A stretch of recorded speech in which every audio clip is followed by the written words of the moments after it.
Welcome back to my channel. I'm Traben, and in today's video we'll be doing a review for Emily Wilde's Encyclopaedia of Fairies by Heather Fawcett. I'm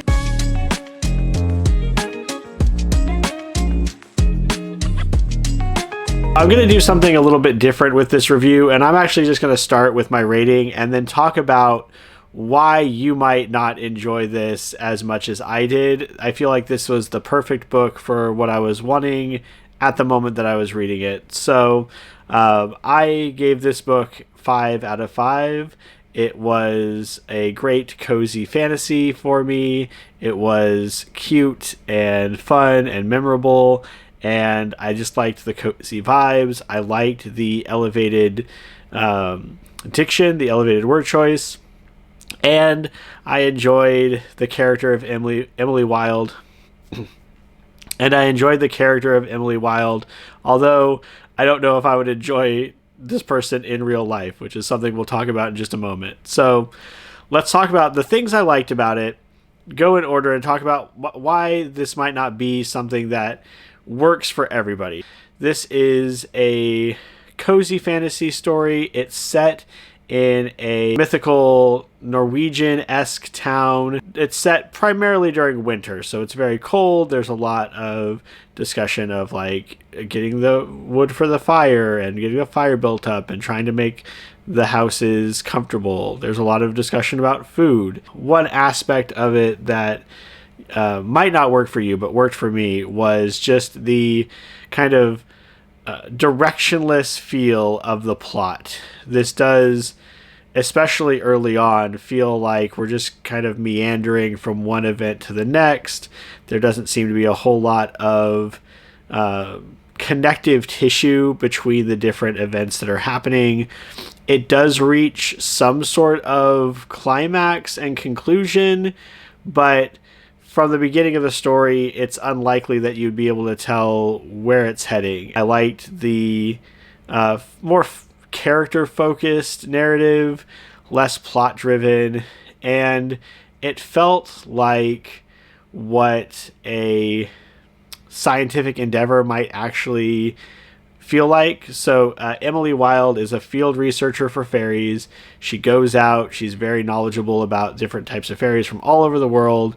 She's trying to find out new information about these fairies in this frozen wasteland town that no scholars have ever really delved into because of the extreme weather, and trying to see what's similar about these fairies, what's different about them. So the kind of aimless plot kind of feels like how a blind groping research like that might actually progress, where you don't have any idea what you're doing or what you're going to find, and you're just kind of hoping for the best and moving from one place to the other.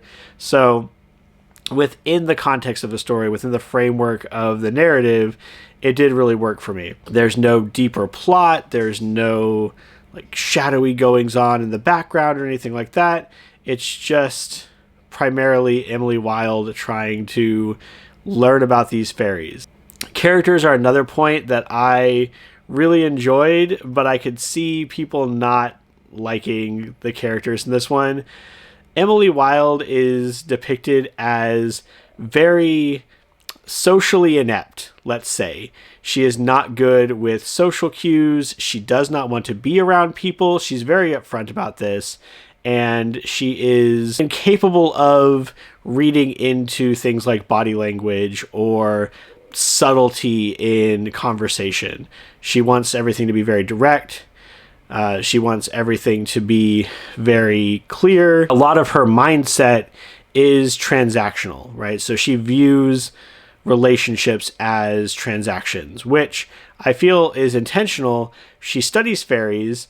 Fairies very famously, and within the narrative here as well, are creatures who are all about making deals and gift giving and receiving, reciprocating. And so she is tuned into that world. She's far more interested in the world of fairies, and so it makes a certain amount of sense that her character would develop this way, where she is very standoffish, she is very introverted and solitary, and she only looks at relationships in what is she getting out of them, what's in it for her, what does she have to give up in this relationship. There's a certain charm to it, the naivety of this character, and the average reader, knowing like these are things you're supposed to be looking for, kind of seeing the way she reacts and the way she behaves, and knowing what the right call would have been, knowing what the right response would have been, and kind of seeing her own personality lead to these foibles and lead to these conflicts. There is, of course, a romance in the story, a very odd one, if I might add. So we have Wendell Bamblebee, which I have to read off of the inner flap here to remember the name, because it is just so it seems so like odd. I don't know, twee maybe. So yes, Wendell Bamblebee is her college associate, another professor. I believe she is from Cambridge, if I'm not mistaken.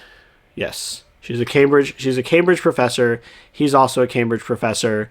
They're rivals of a sort, but they are begrudgingly working together. He kind of inserts himself into her field research for his own gains, and there are certain aspects of his character that I feel are a minor spoiler to bring up, but are discussed very early and revealed within the first third of the book. I know that this is usually a sticking point for me, the idea that all of these fantasy books have to have some sort of relationship angle in them, but with the two of them, because they are so quirky and weird, the way that the relationship developed was not a like by the numbers thing.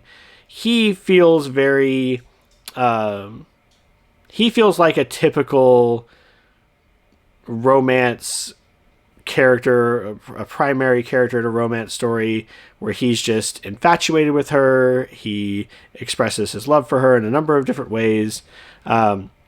He's also more socially inclined. Like, he is the one who is telling her often what is she doing wrong and how she insulted the people and what she needs to do and how she's so clueless as to the feelings of the people around her. And so he strikes me more as kind of our straight man, our typical romance partner, because she has this social ineptitude, this transactional nature of her relationships. She does things like the way she processes it is, I could get married to him.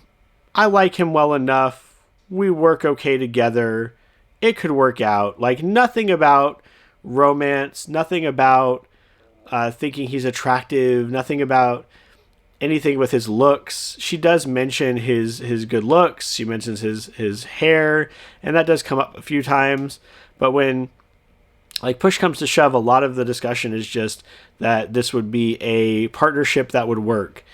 She does think about kissing him, and in that scene, she is thinking she wants to do it to see if she'll like it, because if they're going to get married, then it should be something that she enjoys, right? Again, like a very rational approach, a very scientific approach to what is normally something that is more driven by emotion. And so, because you have that unique viewpoint for the relationship, it was different enough, it was awkward enough that it remained interesting. I do worry kind of a little bit about this, not quite manic pixie dream girl, but this idea of having a quirky character for the sake of the quirky relationship.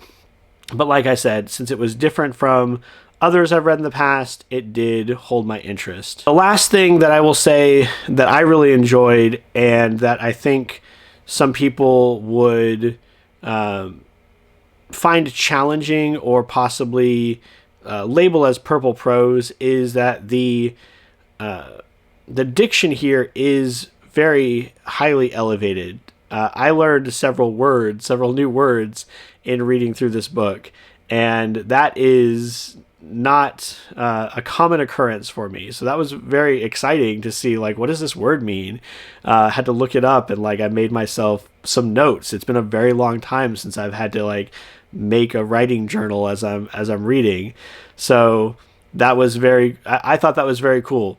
And again, I know some people are going to label that as purple prose, but it feeds into the cozy fantasy aesthetic of this scientist approaching this problem. Minor hiccups that I feel occur within the story. I don't feel like the book has a true conclusion outside of the events that are directly happening between Emily and Wendell. So there are some things going on because of their research to this town, and I feel like when they leave, it's kind of up in the air. How is that going to ultimately progress? It might be a sticking point for some. I found it a little bit odd, but again, because we were kind of meandering in and out of these plots, it does seem appropriate that we would basically just leave it. And it's not the problem for them. They've done their research, they found their information. This is their story, and they're gonna move on to do something else. The presentation of the book is as a journal for Emily Wilde. So it is supposed to be like her field journal, and it maintains the first person narration, which is good. But I feel like it breaks that fairly quickly and fairly often in having the exact dialogue that was going on, reading more like prose than an epistolary. It was a minor gripe for me, but honestly, I think I would rather read it this way. I think maybe eliminating that as your framing device would have been the better way to go, because I do like it as more of the narrative with the dialogue and seeing the characters interact that way, rather than as like a travelogue, a fictitious field journal for the character. I can see why the author made the choice to go that direction. It also causes the chapters to be a little bit difficult to figure out, like how much longer you have to go in the book, because the chapters are just dates, and there are times where the character doesn't know what day it is, and so that becomes a little bit confusing. But those are all minor complaints. That's like minor aesthetic things. It didn't get in the way of the fun storytelling and the enjoyment I was getting from the whimsical nature of the book. Some other things that might entice you about the book: Emily Wilde has a like little shadow doggy, and he is invisible to fairies, as far as I can tell. He's some sort of beast that she has put a glamour over, which I think is pretty cool. And we have discussions of multiple fairies, multiple types. So you've got the common fae, and then you've got the courtly fae, and the ideas of what separates those. And it's at a time in this fictitious universe where a lot of questions are still unanswered. So it's a fun, explorative ride to see what fairy lore gets incorporated in here. There are a number of footnotes in here to fictitious books, which I thought was a fun inclusion. But again, because it straddles that line between a travelogue and a narrative, it might work for you, it might not. I love the book. I would highly recommend it if you are a fan of something like Legends and Lattes, or any of the cozy fantasy stories.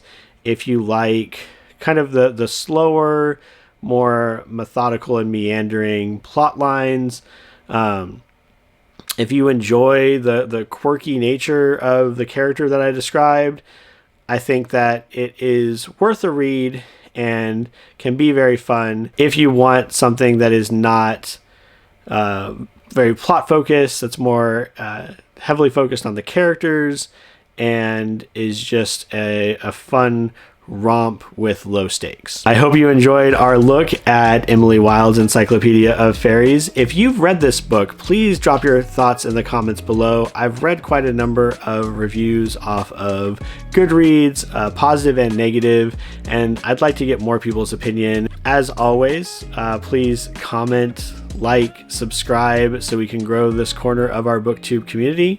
I hope that your reading journey is going well. I hope you find something that was exactly what you needed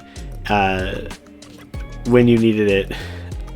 And until the next time, take care. Nailed it!